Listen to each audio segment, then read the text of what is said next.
പ്രിയപ്പെട്ടവരെ, ഇന്ത്യയുടെ തെക്കൻ അറ്റത്ത് ധനുഷ്കോടി എന്നൊരു നിശബ്ദ അത്ഭുതം നിലകൊള്ളുന്നു. ഒരു കാലത്ത് ജനവാസം നിറഞ്ഞ നഗരം ഇന്ന് കടലിൻ്റെ ഓർമ്മകളിൽ മാത്രം ജീവിക്കുന്നു. ഇവിടെയാണ് പ്രകൃതിയുടെ അത്ഭുത കാഴ്ച.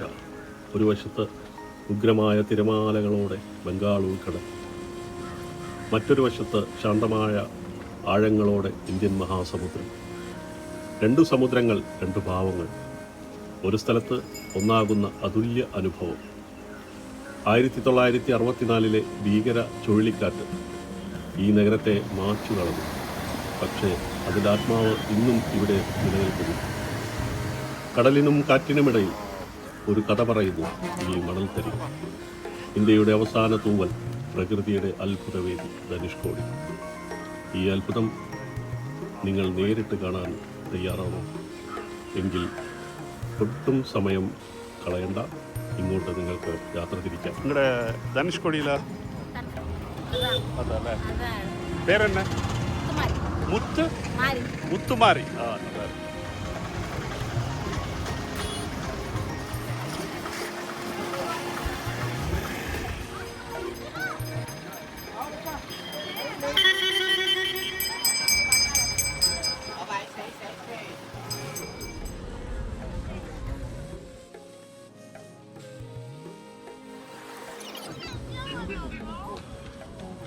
தமிழா?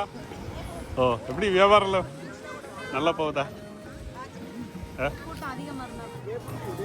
അങ്ങനെ അവരോട് വിശേഷങ്ങളൊക്കെ ചോദിച്ചു പറഞ്ഞതിന് ശേഷം അങ്ങനെ നടക്കുകയാണ്. കണ്ടില്ലേ, പല പല സാധനങ്ങളാണ്, എന്തെല്ലാം കടൽ വിഭവങ്ങളാണ് ഇവിടെ. നമ്മുടെ കടലൊരു വലിയ എന്താണ്, അവിടെ ഇല്ലാത്ത സാധനങ്ങളൊന്നുമില്ലല്ലേ. അങ്ങനെ അതെല്ലാം അവരെ വിശേഷങ്ങളൊക്കെ ചോദിച്ചറിഞ്ഞു വീണ്ടും ഞങ്ങളിങ്ങനെ നടന്നു നീങ്ങിക്കൊണ്ടിരിക്കുകയാണ്. ഇവിടെ ഒരുപാട് നിരവധി ഫ്രൂട്ട്സ് കച്ചവടക്കാരൊക്കെ കാണാം. നമുക്ക് ഈ ചൂട്, നല്ല ചൂടാണ് ഇവിടെ, വെയിലുണ്ട്. അപ്പോൾ ഇതിൽ നിന്നൊക്കെ ഫ്രൂട്ട്സൊക്കെ വാങ്ങിച്ച് കഴിക്കാം. ധനുഷ്കോടിയിലെ ലാസ്റ്റ് സ്ഥലം കേട്ടോ, സ്തൂപം കണ്ടോ.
ഈ കാണുന്ന മൺതിട്ടയാണ് രാമപാത എന്നാണ് പറയപ്പെടുന്നത്. ഇതിങ്ങനെ നേരെ ശ്രീലങ്കയിൽ എത്തിച്ചേരും എന്നാണ് പറയപ്പെടുന്നത്. പണ്ട് അങ്ങനെ ഒരു പാതയുണ്ടായിരുന്നു എന്ന് പറയുന്നു.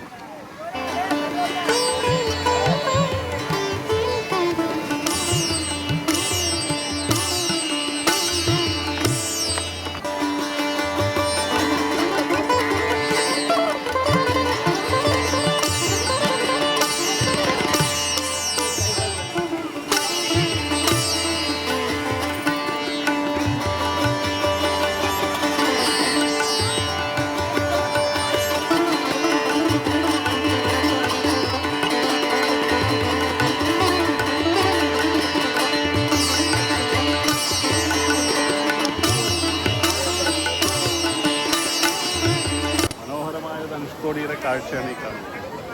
എത്ര സുന്ദരമാണെന്നറിയാം. ഇവിടെ വളരെ അടുത്താണ് ശ്രീലങ്ക. ശ്രീലങ്ക ഇവിടുന്ന് വളരെ ഗ്രാമപാത എന്ന് പറയപ്പെടുന്നത് അവിടെയാണെന്നാണ് പറയുന്നത്.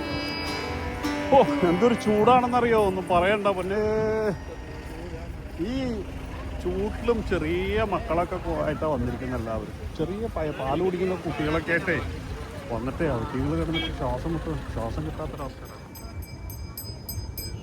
ധനുഷ്കോടിയുടെ ഈ അറ്റത്തേക്ക് വരണമെന്നുണ്ടെങ്കിൽ നമ്മൾ നടന്നു വരണം. ബസ് ഏകദേശം കുറച്ചപ്പുറത്ത് 1 കിലോമീറ്റർ അപ്പുറത്തേ നിർത്തുള്ളൂ. ബസ്സായാലും പിന്നെ പ്രൈവറ്റ് വാഹനങ്ങളൊക്കെ ഇവിടെ കൊണ്ടുവരാം. പക്ഷേ കുറച്ച് തിരക്കൊക്കെ ഉള്ള സമയത്താണെങ്കിൽ പാർക്ക് ചെയ്യാനൊക്കെ കുറച്ച് പാടാണ്. എടുത്ത് പോകാനും കുറച്ച് ബുദ്ധിമുട്ടാണ്. എന്തായാലും കടലും சொன்னேல்ல வரும்னு இப்போதான் போடுங்க.